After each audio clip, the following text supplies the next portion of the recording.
Lo único que quiero hacer hincapié en que he tenido la oportunidad no solamente de estudiar sobre el tema, sobre lo que es el cuidador, he tenido también el papel de observadora durante todos los años que yo trabajé como voluntaria en un hospital del Seguro Social de traumatología donde llegaban pacientes de diferentes estados alrededor. Entonces ahí me di cuenta de las necesidades de los familiares que llegaban a acompañar a sus pacientes. Pero además de ese aprendizaje como observadora, podría yo decir, también posteriormente tuve la experiencia de primera mano cuando mi madre de 90 años se fracturó la espalda y quedó paralítica por un tiempo, a la que se tuvo que atender. Y últimamente, hace 5 años, falleció mi esposo. Tuvo primero un evento circulatorio en el cerebro que quedó paralítico de la mitad de su cuerpo, y es cuando más me di cuenta de las necesidades y de los compromisos y todo lo que se necesita para poder llevar adelante el cuidado de un familiar en esas condiciones. Así es que les voy a compartir todo lo que aprendí, tanto de experiencia como por lo que tuve oportunidad de platicar con cuidadores profesionales que tuve que contratar porque para mí era imposible manejar a mi esposo, que era un hombre corpulento y que no podía yo manejar sola. Decimos en tanatología que el paciente es importante. Y lo hemos visto en este foro y se ha hablado mucho de la importancia de todos los cuidados que un paciente necesita. Pero el cuidador es urgente, porque en la medida que el cuidador no se cuida, no está bien, no puede brindar los cuidados a su familiar paciente, porque generalmente recae esa responsabilidad en un familiar muy cercano del paciente. Entonces, cuidador, cuidadora, ya sea un cuidador, cuidadora profesional o familiar, si no te cuidas, tú no puedes cuidar. Entonces necesita uno tener eso siempre en mente. El cuidador puede ser, como ya vimos, una enfermera del hospital donde está el paciente internado, puede ser un familiar cercano, una madre, un hijo, una hija, un esposo, una esposa, una tía, etc. Alguien muy cercano al paciente. O inclusive hay algunas situaciones todavía donde el personal doméstico que tiene muchos años trabajando en la familia conoce estrechamente a la persona enferma y es la que, conociéndole todos sus gustos, toda su manera de ser, se encarga muchas veces de dar el apoyo a la familia para cuidar a ese paciente. Entonces el personal doméstico se vuelve también un cuidador. Y por supuesto todo lo que es lo cuidador profesional, que también el cuidador profesional tiene que cuidarse para poder seguir desempeñando su trabajo.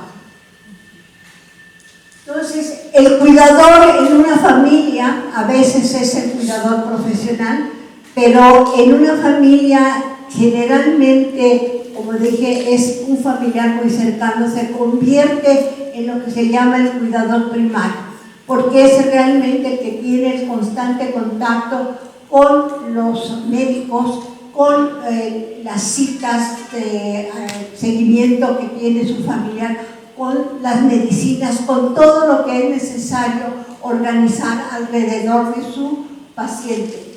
Y a él le llamamos cuidador primario.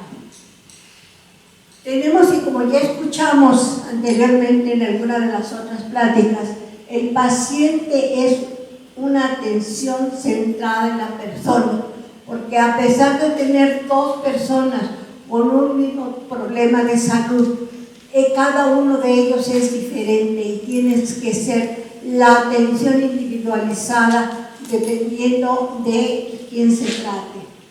El cuidador, más que cuidar, y ya también lo vimos y se mencionó en una de las pláticas anteriores, más que cuidar es ayudar al paciente a que conserva hasta lo más que sea posible dentro de las condiciones que tiene una independencia.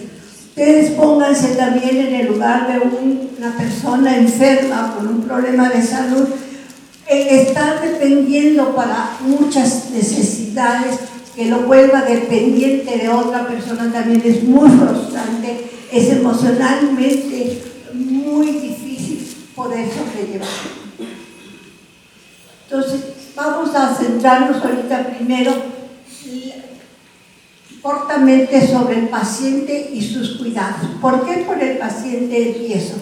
Porque en la medida que el cuidador, sea profesional o sea familiar, tenga organizado todo lo que es necesario de su paciente, podrá disponer de tiempo para su cuidado, podrá tener la tranquilidad, la seguridad y una eficiencia mejor en el cuidado de su familiar. Parte de lo que es importante tener es una lista de todo lo que pudiera necesitarse al momento, para no estar en el último momento buscando que el teléfono de la farmacia, que si hay tenemos algunas farmacias que tienen el descuento porque es una medicina que se va comprando constantemente, que los papeles de la póliza del seguro, que el teléfono de una ambulancia o un servicio de urgencia, no porque se vaya a necesitar y pensando que a lo mejor inmediatamente va a ser necesario, pero si se tiene ahí ya todo eso, si se llegara a ver el caso que sí fuera necesario, ya está ahí. El teléfono de un familiar más cercano si hay que acudir para tomar alguna decisión, en el caso de que sea un cuidador profesional quien está a cargo del paciente, o el mismo familiar, tener a la mano todos esos teléfonos, que es importante tenerlos a la mano. El cuidador profesional o, como decía yo, el cuidador familiar, cuando tiene todos estos ángulos cubiertos, puede tener más seguridad, más tranquilidad para poderlo cuidar a su paciente y al mismo tiempo tener más tranquilidad para desarrollar todo su trabajo. Hay que ver que el paciente tenga, por ejemplo, el barandal abatible para la cama, el usar los pañales, el usar los protectores de cama para poder evitar los accidentes, el cuidar a su paciente de acuerdo a también cómo él se acostumbra a arreglar, porque un paciente que está todavía independiente en algunas cosas, sí es posible, el que esté bañadito, el que esté con ropa cómoda, pero no en pijama, le hace sentirse mejor, que use su desodorante, que use, si se acostumbra, perfume, si es una dama que nos encanta muchas veces estar muy bien arregladitas, peinada él o ella en la forma que acostumbra, ese paciente se va a sentir más animado, va a tener más ánimo para poder seguir adelante, para poder enfrentar la situación que está teniendo. Entonces, cuidar todo el entorno, tener toda la habitación, lo que es limpio, higiénico, para que no haya ningún accidente, quitar los tapetes que a lo mejor pueden interrumpir el tránsito, ya sea de silla de ruedas o del mismo paciente que tiene un paso débil, que no puede caminar fácilmente a pesar de poderlo hacer, necesita ayuda, pero quitar todos los obstáculos. Acomodar en el baño, adecuarlo con barras para que pueda el paciente, si es posible todavía, hacer uso de las instalaciones, o si ya no es posible, tener las herramientas necesarias para darle un baño seco. En los lugares donde rentan todo lo necesario para tener el paciente en casa, también se consiguen ese tipo de cosas que ayudan al cuidador a facilitar todo lo que es necesario de la higiene para el paciente. Entonces, todo esto permite tener al paciente cuidado y el cuidador con una tranquilidad y seguridad para poder desempeñar su labor. Cambiar al paciente de posición, sumamente importante para evitar lo que son las escalas. Se necesita cambiar a un paciente que está encamado cada 3 horas aproximadamente. Cambiarlo de posición o pasarlo a su sillón o pasarlo a un reposer, lo que sea que tengan a la mano, pero sí estar muy pendiente de esa movilización. Ver los puntos de apoyo, masajear esos puntos de apoyo donde se acumula la sangre para justamente evitar que se hagan esas escaras, porque cuando ya salen las escaras es muy difícil poder sanarlas. Otra cosa muy importante que hay veces no nos dicen a los cuidadores es poder controlar que haya un buen tránsito intestinal. Hay que ver la dieta que va a tener el paciente y si es posible siempre procurar darle una alimentación donde haya incluidas frutas y verduras con fibra para que puedan tener un buen tránsito intestinal y no haya necesidad de soluciones más drásticas. Si es un paciente que a lo mejor tiene ya una dieta muy específica de acuerdo a la consulta con el médico, siempre darle una dieta que sea sabrosa, que pueda todavía disfrutar. Son pocas las cosas cuando un paciente está encamado que todavía puede disfrutar. Entonces, ¿por qué no procurar darle una alimentación que pueda saborear con las indicaciones y limitaciones que el médico o el nutricionista indique, pero sí procurar hacerlo para que disfrute cuando menos de ese tipo de cosas? Los ejercicios, muy importante. Cuando un paciente está encamado, las articulaciones y los músculos empiezan a atrofiarse. Entonces, los ejercicios de todas las extremidades, de la cabeza, todo es importante también seguírselos haciendo. Generalmente el rehabilitador físico puede dar la orientación necesaria para que puedan seguir haciendo los ejercicios en casa.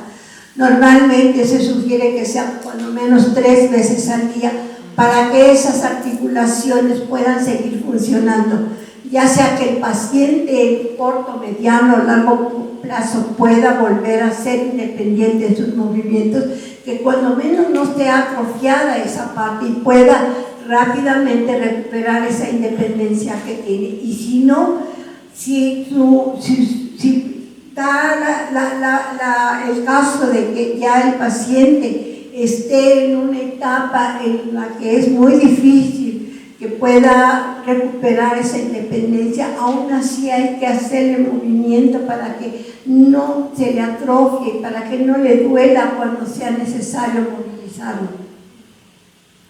Como les decía yo, en ese programa que se tenga de lo que es los teléfonos, también incluir todo lo que es el programa de medicinas que el médico tratante ha sugerido. Para las personas ya mayores de edad es muy importante tomar en cuenta la hidratación, porque se deja de sentir sed. Entonces hay que insistir en que tomen agua con la frecuencia necesaria. Sé que muchas veces eso se refleja en que tenga que ser cambiado más constantemente su pañal o estar cuidando que no haya algún tipo de accidente, pero es importantísimo la hidratación, no solamente porque el cuerpo y los diferentes órganos necesitan estar hidratados, porque también necesitan desintoxicarse de toda la medicación que tiene el paciente que tomar para controlar su problema de salud. Inclusive las neuronas producen toxinas que hay que limpiar con esa hidratación. Entonces hay que tener mucho cuidado, el horario y el programa de lo que es necesario para tomar todos sus signos vitales, su control de acuerdo a las necesidades del paciente, de glucosa, de presión sanguínea, etc. Aquí hay unos principios de cómo manejar al paciente. Al final, y hay una bibliografía y que además hice una pequeña guía de cuidados para el cuidador, donde les incluyo justamente bibliografía sobre estos temas para que el Congreso, el organismo, las personas que organizaron este evento les hará llegar electrónicamente para que ustedes lo puedan tener a la mano y consultar toda esta bibliografía cuando necesiten ustedes hacerlo.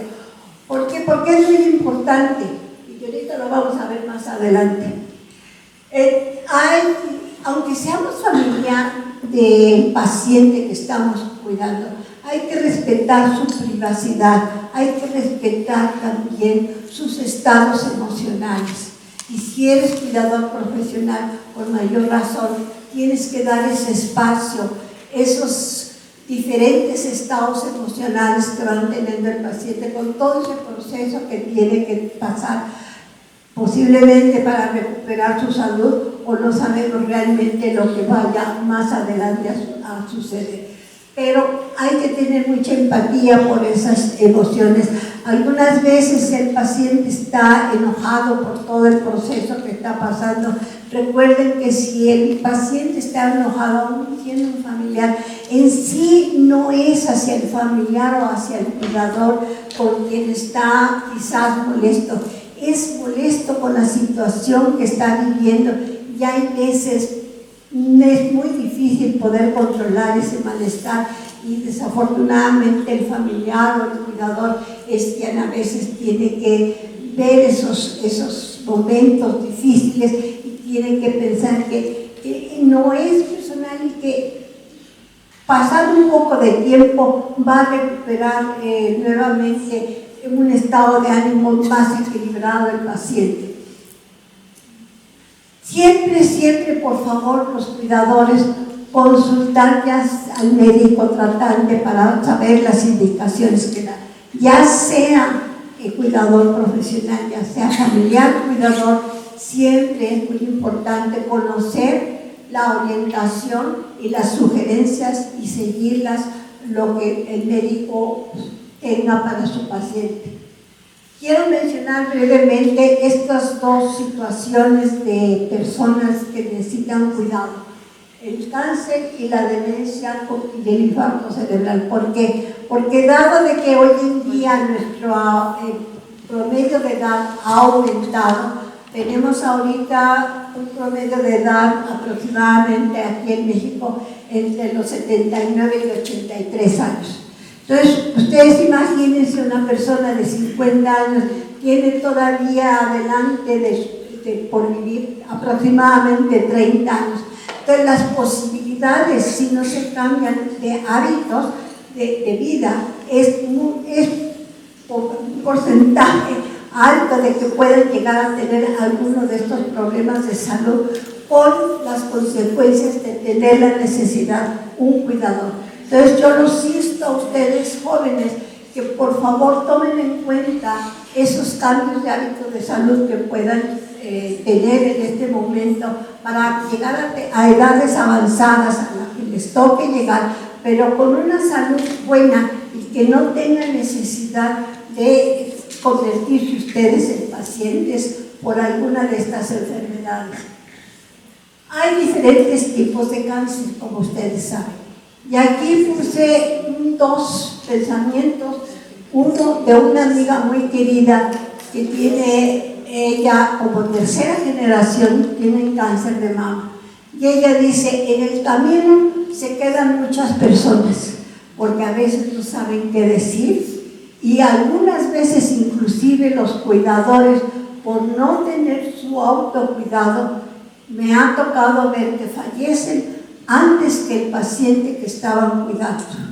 Entonces es por eso que se insiste mucho en el cuidado de los cuidadores. O hay veces que el familiar se retira por no saber qué decir, por encontrarse en una situación también para ellos muy estresante y ver a su familiar que se va cada vez consumiendo, vas quizás no encontrando la manera de salir adelante, y es también para el familiar muy difícil enfrentar esta situación y se retiran.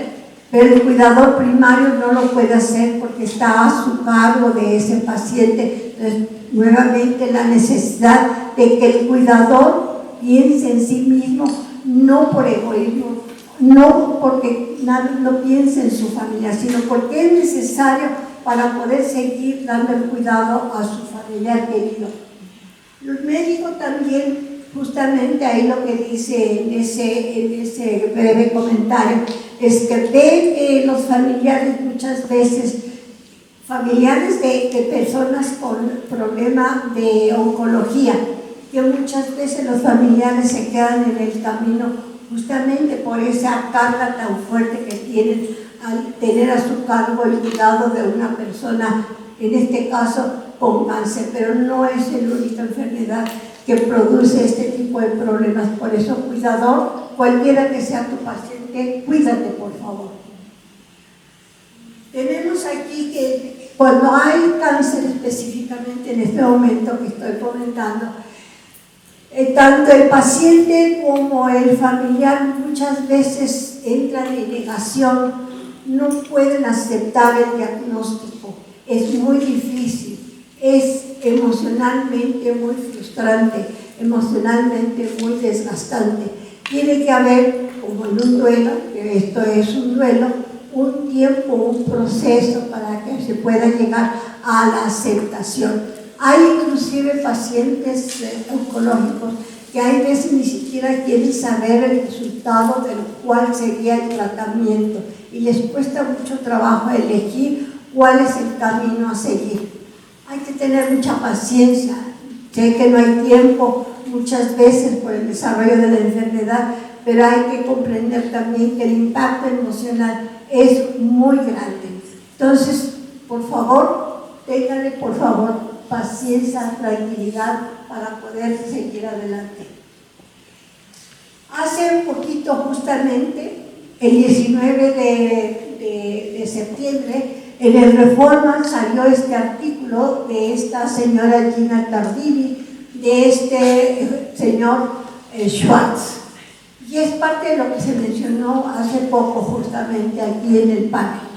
Él era un hombre joven, con un niño de 2 años, que tenía cáncer, aceptó todos los tratamientos que le sugirieron, porque lo que quería era ganar tiempo a la enfermedad para, con la ilusión de poder ver a su hijo crecer un poco más. Desafortunadamente no lo logró, mas sin embargo la experiencia que tuvo le hizo formar este grupo que se llama Schwartz Center. Esto fue publicado en un periódico, en el Globe de Boston, donde se juntan los médicos para reflexionar sobre la importancia de los aspectos psicosociales, que habla de la necesidad que ya estuvieron mencionando de la parte humana de la relación médico-paciente. En el 2025 la premisa sigue siendo la misma. La conexión humana es consustancial a la relación médico-paciente. Afortunadamente vemos, y en el panel comentaron que esto está en camino y cada vez se va implementando más. En el cáncer se menciona en oncopsicología que hay 3 componentes para lo que es el dolor. Lo que es el sensorial, por supuesto. Nosotros estamos nuestra piel lleno de puntos sensitivos. El cognitivo, o sea, cómo percibe el paciente la situación por la que está pasando, eso influye mucho para saber el nivel de dolor que se tiene. Y el afectivo y el emocional. No es redundante volver a insistir la parte emocional, la parte afectiva, lo que implica para un buen tratamiento de nuestro paciente. He visto, desafortunadamente, que hay familias, y eso comentado por algunos de los cuidadores que llegó a apoyarme para el manejo de mi esposo, que había familias que desafortunadamente, pensando que tenían ya un cuidador profesional, podían desentenderse por completo de su paciente, de su familiar. Es así que este chico me platicaba que llegó la Navidad y aún esta persona, teniendo 2 hijos, que únicamente iban a saludar a su padre cuando era necesario por alguna situación económica, en Navidad lo dejaban solo. Este chico, conmovido por la situación de su paciente, se lo llevó a su casa para que pasara la Navidad con su familia. Así como ven, la parte afectiva es sumamente importante. Y este chico, imagínense ustedes, un cuidador profesional, por supuesto que también establecen una relación afectiva con la persona que están cuidando. Es un trato constante y cercano, y también a ellos les afecta mucho todo el proceso de enfermedad de los pacientes a los que acuden a ayudar a la familia para su cuidado. Entonces, la parte afectiva, por favor, siempre debe de estar presente. También en psicología se habla de las 6D, los dolores que hay, dolores emocionales.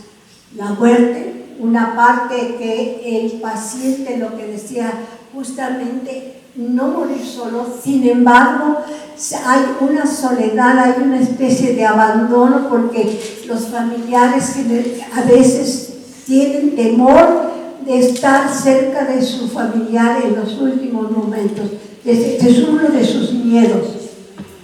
Las deformidades.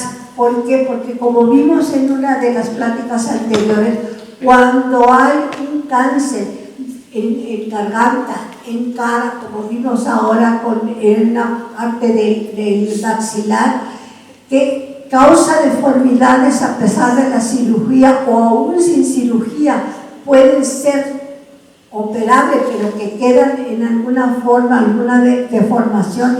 El paciente se siente cohibido, se siente mal, pierde toda relación social o relación con su familia. Entonces, porque da un aspecto que a lo mejor no es tan agradable. Entonces, es otro de los dolores y miedos que se tienen en oncología. Por supuesto, la interrupción de las relaciones familiares y sociales. La dependencia, como les mencionaba yo antes, el cuidador lo que se necesita es cuidar a su paciente, pero sin quitarle dependencia. Cuanto más sea posible cuidar y apoyar para que sigan teniendo independencia, es muy importante, porque es otro de los miedos que tienen. La incapacidad, que claro, va unida a lo que es la independencia. Y dolor. El dolor y sobre todo el cáncer es un gran problema. Y cualquiera de estas 3 Ds de psicología pueden aparecer en cualquier estado cualquier proceso de esta enfermedad, en cualquier momento. Hay otros estos renglones importantes que mencionar en lo que es oncología. El cáncer los marca, porque aún siendo supervivientes, tienen lo que se llama el síndrome de Damocles. Hay en la historia de Grecia que el rey llamó a uno de sus súbditos con un reto, con una tarea que tenía que hacer. Y le dijo que si no lo cumplía, iba a morir. Y para tal fin, lo que hizo fue amarrar una espada con las cerdas de la cola de un caballo. Imaginen ustedes el peso de la espada colgada de uno de las cerdas de la cola del caballo. En cualquier momento podría caer. Así se sienten los sobrevivientes de cáncer, porque tienen que estar constantemente checando cuál es su estado de salud y no saben cómo va a resultar o qué es lo que va a suceder más adelante. Está lo que es el cáncer genético, como de esta amiga que les platicaba yo, que es tercera generación con cáncer de mama. Hay unidades especiales para tratar este tipo de problemas genéticos.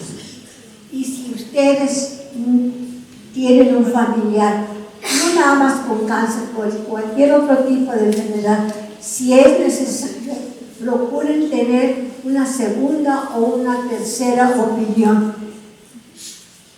y asumir las pérdidas que se transforman paulatinamente en ganancias. Cuando estamos inmersos en una situación de este tipo, lo que vemos es únicamente pérdidas, pero más adelante, en algún momento, veremos lo positivo de esa situación.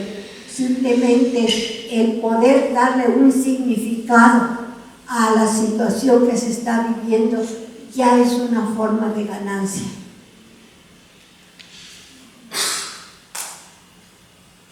Y la demencia, que es otra de las cosas sumamente difíciles de acompañar, porque la persona puede estar físicamente toda bien, como la conocemos, mas sin embargo cognitivamente ya la vamos perdiendo poco a poco. Y es también una parte para el familiar muy difícil de manejar. Dependiendo del tipo, el origen del trastorno cognitivo es el comportamiento de la persona. Entonces, hay situaciones muy difíciles de poder enfrentar. Generalmente, las personas con demencia son más receptivas a lo que es el lenguaje corporal, porque quizás no pueden ellos verbalizar o muchas veces entender oralmente lo que se les dice, pero el lenguaje corporal sí lo entienden porque es como una conducta aprendida del cuerpo y responden a ella, porque además abajo hay mucho, es como un iceberg. Arriba es nada más lo superficial, lo que vemos, pero abajo hay mucho todavía que no pueden expresar o que no pueden entender. Y para eso tenemos que observar y ver qué cosas son las que a los pacientes en esta situación les incomoda y cambiarlos para que puedan estar más tranquilos. Entonces, el autocuidado es realmente el acto de cuidar. Todas estas son las diferentes cualidades y las diferentes emociones que saltan y que salen cuando son un familiar y un cuidador profesional que tiene a su cargo una persona, un paciente. Cuidados personales para el cuidador. Vamos ahora específicamente a ver qué es un cuidador, qué es lo que puede hacer para mantenerse lo mejor posible y seguir brindando ese cuidado. El doctor psicólogo Herbert Freudenberg en 1927 ya había mencionado lo que es el desgaste por empatía. Eso es lo que nos sucede cuando tenemos mucho contacto con personas con algún problema que nos afecta emocionalmente.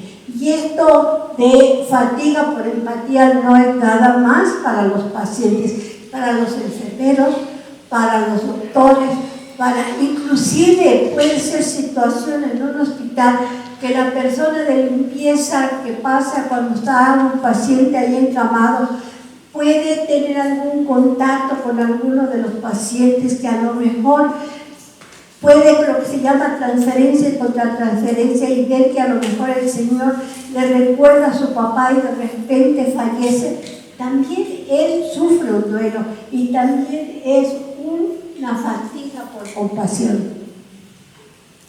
El familiar cuidador generalmente es invisible. Les voy a platicar una experiencia que tuve cuando estuve como voluntaria en el hospital, en esa época que fue antes de lo que fue la pandemia. Todavía podían aceptar en los hospitales la visita de ministros de alguna fe religiosa. Iban de varias iglesias, pero también iban los seminaristas a llevar la comunión a los pacientes, sobre todo. El director de los seminaristas me pidió pidió en una ocasión que si les daba yo una plática sobre tanatología. Con mucho gusto fui a dárselas.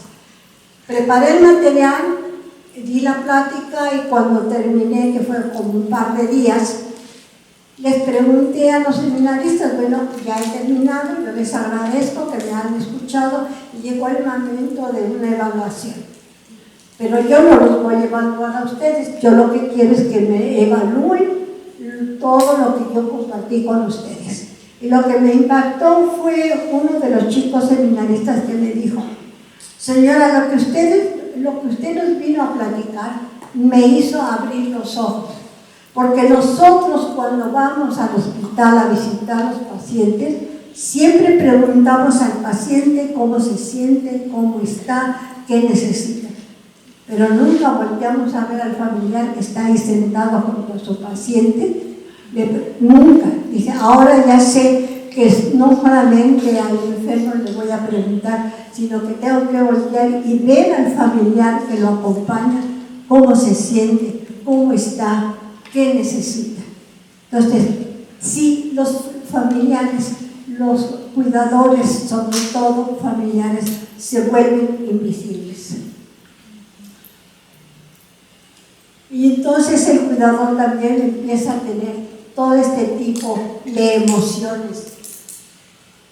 Porque además se nos olvida que el cuidador familiar tiene muchas pérdidas. Al tenerse que dedicar a su paciente, muchas veces pierde su fuente de trabajo porque tiene que dejar de trabajar, porque tiene que cuidar a su familiar, o tiene que dejar de cuidar o de convivir con su propia familia por cuidar al familiar, porque ya no tiene tiempo para lo que acostumbra hacer que le llena de satisfacción. Entonces, el familiar cuidador tiene muchas pérdidas. Y hay veces inclusive no sabemos también el cuidador profesional cuál pérdidas viene acarreando y que tiene que llegar a trabajar porque su necesidad es cumplir con el trabajo. Entonces, la meta ahora que vamos a ver es justamente darle a los cuidadores las herramientas necesarias para poder estar bien. Vemos que los cuidadores empiezan a enfrentar este tipo de emociones entre ellas. Primero, asimilar el diagnóstico de su familiar, procesar toda esa información que va recibiendo, cómo hacerle frente a la situación económica, que eso es muy frecuente lo que pasa, la parte económica. Por eso les hablo, no es por nada, pero por eso les hablo, porque a veces no saben de la tarjetita con descuento para las medicinas. O ver, los médicos a veces tienen alguna, me he encontrado con médicos que están en algún hospital donde la consulta es muy cara, pero tienen consulta en algún otro hospital donde es más accesible las consultas. Hay que preguntar. Hay que averiguar para poder subsanar esas situaciones, ¿no? Entra el miedo también, no, aunque ellos no sufran la enfermedad, tienen el miedo de todas las consecuencias y una tristeza. Déjenme platicarles que nos tocó una ocasión en el hospital, un señor por un accidente le amputaron ambas piernas. El día que lo daban de alta estaba la esposa con él. Él aparentemente en ese momento tranquilo, recibiendo ya su alta, y en cambio la señora, la esposa, estaba llorando amargamente. Y se preguntaban algunas personas por qué la señora llora y está tan angustiada. Si a quien le amputaron las piernas es a su esposo, no a ella. Pero lo que no consideran es todas las pérdidas que el cuidador iba a tener que enfrentar esa señora. No sabemos cuál era la situación económica, si ella estaba trabajando o estaba dedicada nada más al cuidado de los hijos, cómo iban a solventar ahora la situación económica. Inclusive, a lo mejor estaba pensando, tengo una hija de 12, 15 años, la ilusión que había cuando llegara el momento de que se casara mi hija, de llegar al altar del brazo de su papá. A lo mejor también estaba pensando fugazmente, ya no podré salir con él ni convivir con los amigos con los que íbamos a comer o a cenar o a tener un rato alegre. Inclusive no sabemos, en sus relaciones íntimas, cómo iba a impactar esto. Entonces realmente son muchas las tareas del cuidador que a veces no nos damos cuenta, sufre cuando el paciente tiene un diagnóstico de algún problema de salud. En la enfermedad de su ser querido es normal sentir dolor emocional, como les platicaba yo en este caso. Entonces, desde el tiempo el cuidador del tiempo que necesite para procesar todas esas emociones. Y ahorita vamos a ver algunas maneras que les pueden ayudar. También hay una soledad. Tanto del paciente como del cuidador hay una soledad, porque cada uno a su manera tiene que procesar las noticias del diagnóstico, del tratamiento y del posible pronóstico. Hay enojo, por supuesto, mucho enojo por todo lo que ha sucedido. Enojo porque mi marido se enfermó y le dije que no hiciera esto, que no hiciera cosas. Le dije que dejara de fumar y no lo hizo y ahora son las consecuencias. Le dije que fuera con tal médico y no fue. Le dije desde hace 2, 3 meses que fuera y no fue a consulta. En fin, muchos enojos que también el cuidador pasa por la situación. Por lo mismo que hay muchas pérdidas que tienen que enfrentar y que sufre el cuidador junto con su familiar paciente. Y hay culpas también. Cuando están cuidando a su familiar puede ser que, ay, y no le dije, y no le hice, y no le traje, y en fin, muchas culpas. También se tienen que procesar estas culpas. Recuerden que si se sienten culpables es porque quizás no obtuvieron el resultado que deseaban, pero cuando tomaron la decisión en su momento era la mejor decisión que pudieron haber tomado. Si alguien me dice que hay una bolita de cristal donde yo puedo consultar que si decido para la derecha o decido para la izquierda o decido para el medio, cuál es la mejor, entonces sí podría yo pensar que tengo la culpa porque en la bolita de cristal decía que para la derecha y yo tomé para la izquierda, pero no la hay. Entonces la decisión que yo tuve y que tomé en su momento fue la mejor porque la tomé con la información y debido a las circunstancias que en ese momento había. Entonces no debe de haber culpa por las cosas que van sucediendo. Entonces llega el momento en que justamente por todas estas situaciones hay que perdonarse a sí mismo, que parece que es fácil, pero es lo más difícil. Perdonarme por las decisiones que tomé y que posiblemente no me dieron el resultado que yo deseaba. Fue una elección tomada con amor y no con la intención de hacer daño. Eso deben de tenerlo siempre, siempre presente. Y ahora vamos a ver algunas herramientas que les voy a sugerir para que puedan ustedes estar lo mejor posible. Son recetas, son sugerencias, son herramientas, pero cada uno de ustedes tiene que encontrar su propia receta, porque no todas tienen los mismos gustos, en fin, pues cada quien va a encontrar su propia receta, pero estas son algunas sugerencias que les pueden ayudar mucho. Lo primero que les quiero mencionar son grupos de apoyo. ¿Sí? Los grupos de apoyo ayudan mucho porque encontramos un espacio donde nos escuchan, donde oímos, donde inclusive a través de sugerencias o soluciones que nuestros pares han encontrado que podemos aplicar en nuestro caso y que pueden ayudarnos a solucionar la situación. Busquen grupos de apoyo. Hay grupos de apoyo donde una persona con el mismo tipo de situación coordina el grupo, o hay grupos de apoyo donde un profesional va coordinando lo que son los temas y la organización del grupo. Pero busquen grupos de apoyo.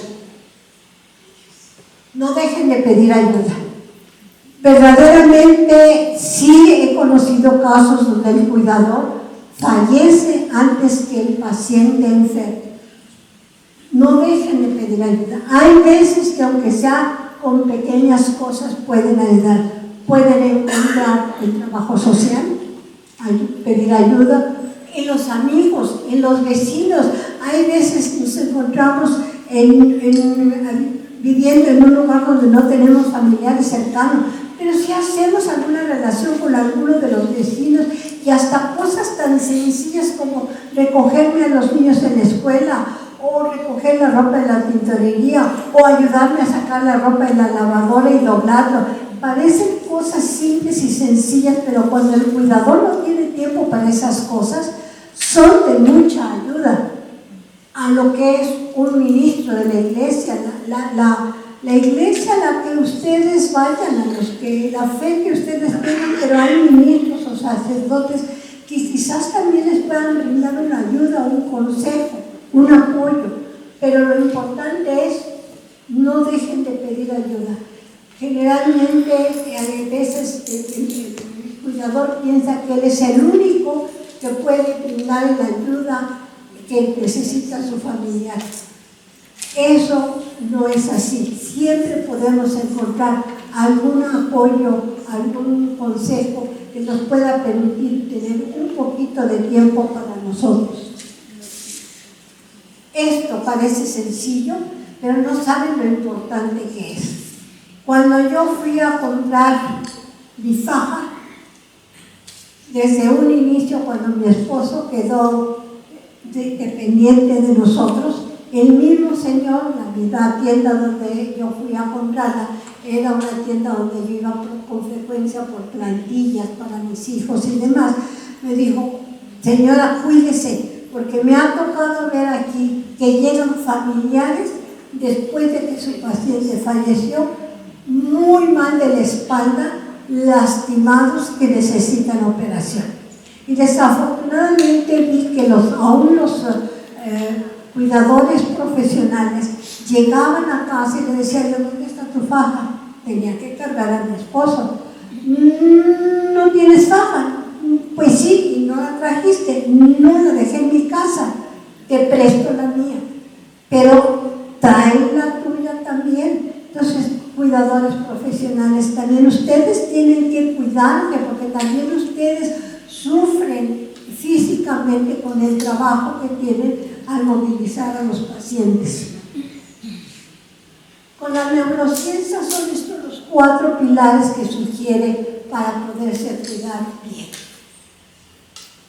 Respiración consciente, que ya por eso Yadira me hizo favor de darles un ejercicio justamente. Eso es importante, eso no cuesta nada. Lo pueden hacer en casa, antes de dormir, en la mañana temprano. Si se levantan muy temprano para irse a trabajar, levántense 10, 15 minutos antes, pero eso les va a dar una tranquilidad, una calma para poder enfrentar el día, ya sea que se vayan a trabajar o ya sea que tienen que hacer frente a la situación de cuidado de sus pacientes.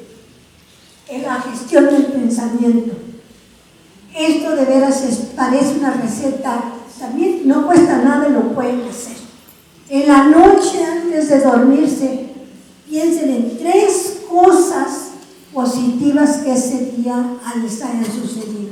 Por sencillas e insignificantes que parezcan. Hoy conseguí la medicina más barata que mi familiar necesitaba. En lugar de 1,000 pesos me costó 800 porque estaba de barata. Estaba de descuento. Una cosa positiva. Hoy me encontré a la vecina y la vecina con la que había yo tenido alguna aflicción me dio los buenos días. Una cosa positiva. Hoy me subí al transporte público y hubo un joven tan amable que me cedió su asiento. Parecen cosas sencillas, pero son cosas positivas que nos hacen sentirnos bien. Así. Que voy manejando, alguien con coche va manejando, ya sabemos cómo es en el tráfico, que se le meten a uno por nada, como dicen, echan la mano, ¿no? Pero a lo mejor ese día un señor amablemente me dejó pasar antes que él. Son pequeñas cosas positivas, pero hay que recordarlas en la noche. Y en la mañana, recordar 3 cosas positivas que nos van a alegrar el día. cualquier cosa. Hoy va a venir mi prima y va a visitar a mi familiar. Esta prima me cae muy bien y platicamos muy rico los tres. Hoy voy a poder ir al supermercado porque mi tío se va a venir a cuidar a mi familiar enfermo. Bueno, voy al mercado, pero ahí voy a encontrar a mi marchanta, voy a encontrar a X persona, pero voy a platicar aunque sea 5 minutos de carrera. Pero ya son cosas positivas que nos alegran ese día. 3 cosas, eso nos van a ayudar para gestionar el pensamiento negativo y cambiarlo.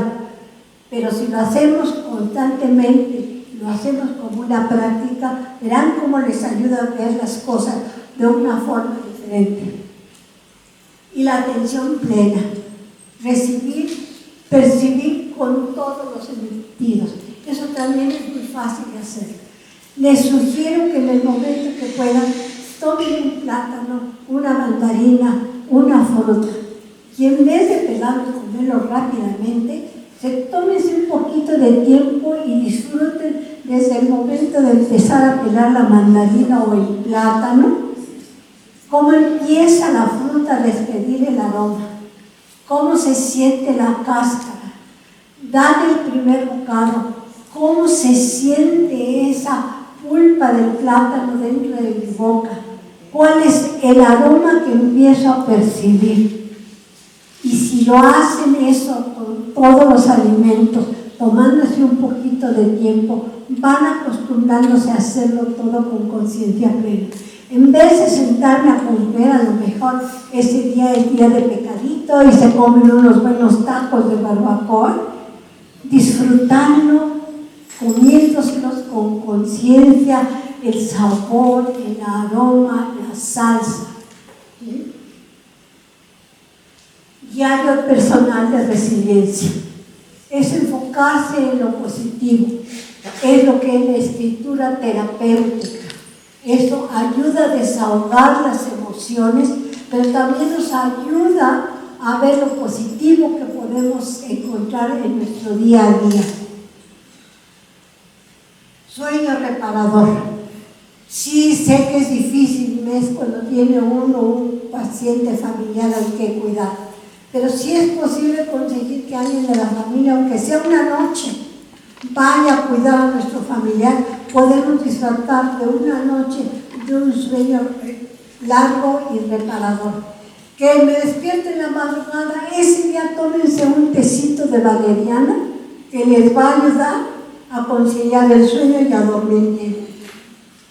O también hay las gotas de flores de Bach, que también pueden ustedes utilizar para poder descansar, relajarse y ayudarles a sentirse con energía. Son cosas que pueden estar a nuestro alcance.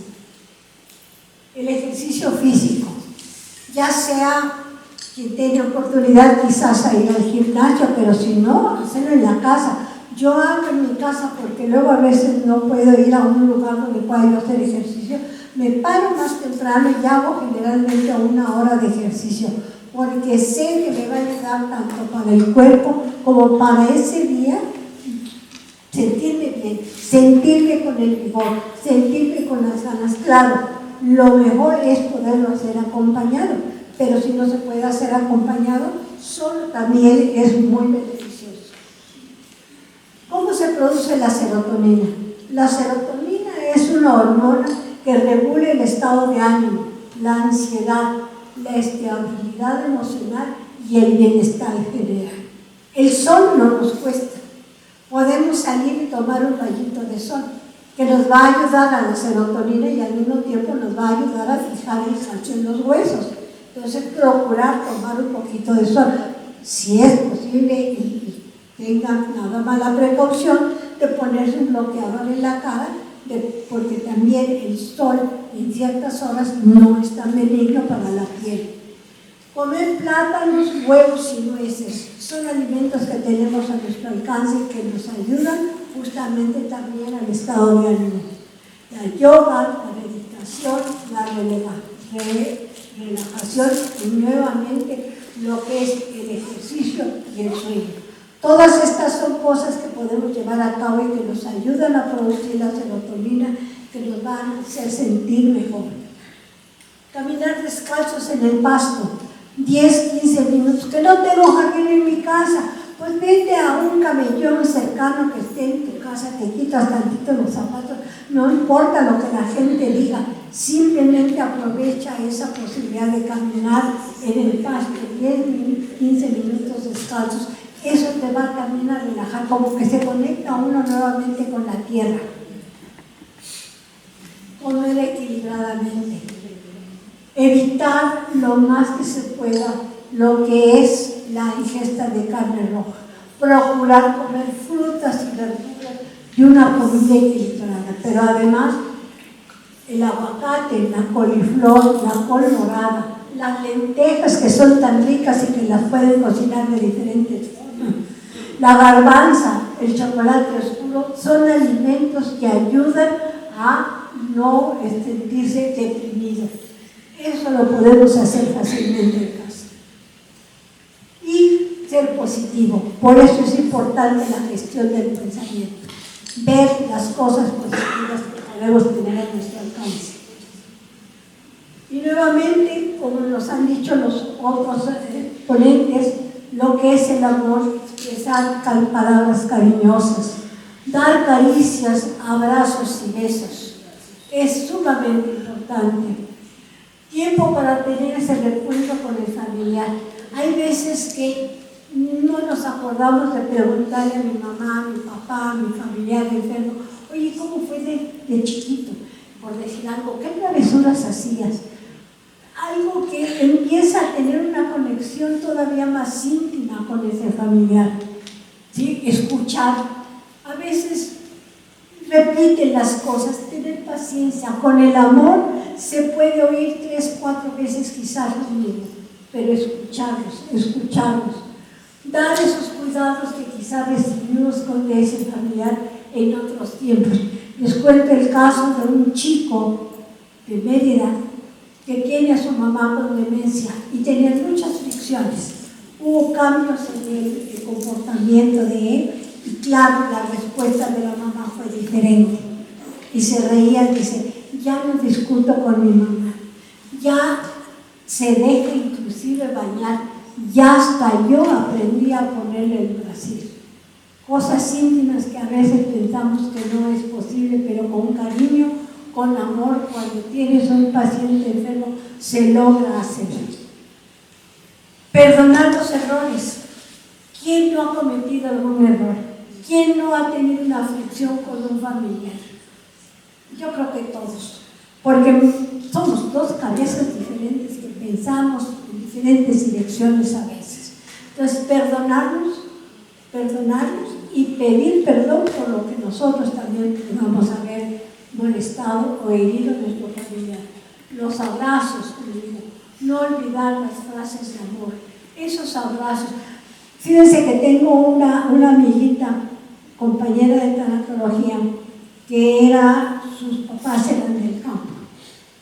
Entonces le platicaba que ella, un día del padre, le dijo a su papá, era gente del campo que acostumbraba a la chica a llegar a saludar a su papá de beso de mano, no eran cariñosos ni la mamá ni el papá. Ese día del padre llegó con su papá y le dijo, mira papá, como es día del padre, te traje este regalo que te compré. Le dijo el papá, muchas gracias. Dice, pero quiero darte otro regalo. ¿Me permites? Le dijo el papá, sí. Escogió a la chica y abrazó a su papá, cosa que nunca había hecho. Y el papá se le escurrieron las lágrimas y la abrazó de forma muy receptiva. Entonces, no importa que quizás en su familia no acostumbren a ser cariñosos, ustedes en algún momento van a sentir cuál es el momento adecuado, pero procuren dar esos abrazos, esas caricias y esas palabras cariñosas. Y vemos también que el cuidador primario pues establece, como les decía yo, una relación muy cercana. Ya les platiqué de este cuidador profesional que hasta se llevaban al paciente a su casa. Entonces, esto da pie cuando hay un cuidador muy cercano, sea profesional, o sea familiar, también a tocar ciertos puntos muy importantes.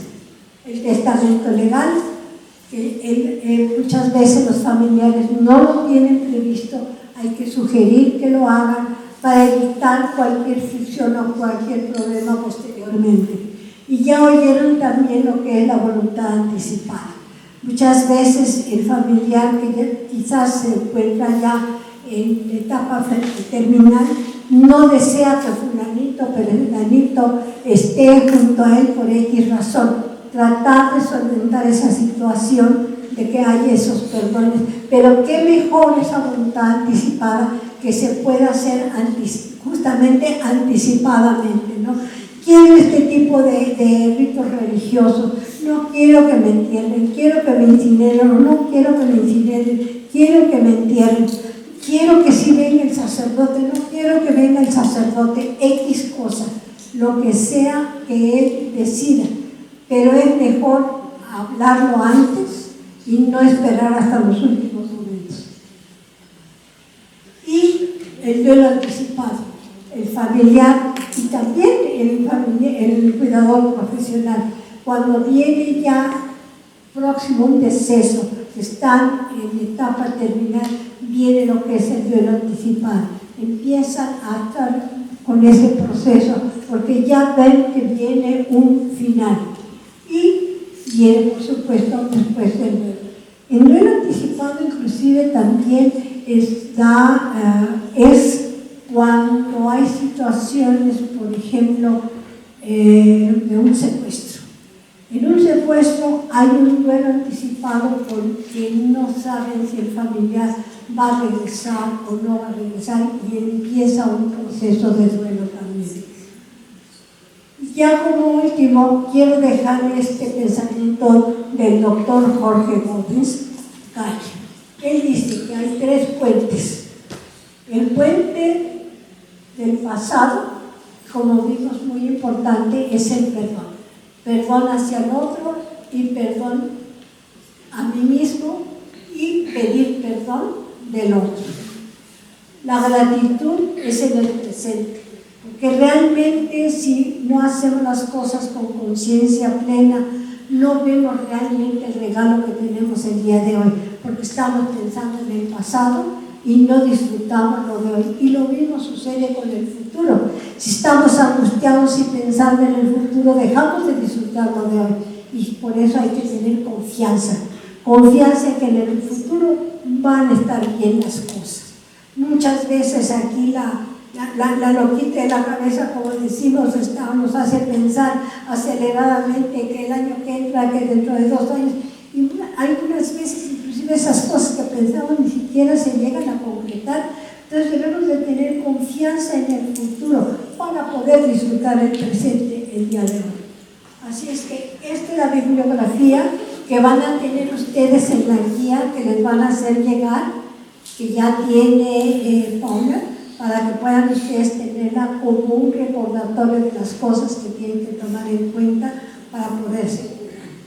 Y pues muchísimas gracias, muy amables.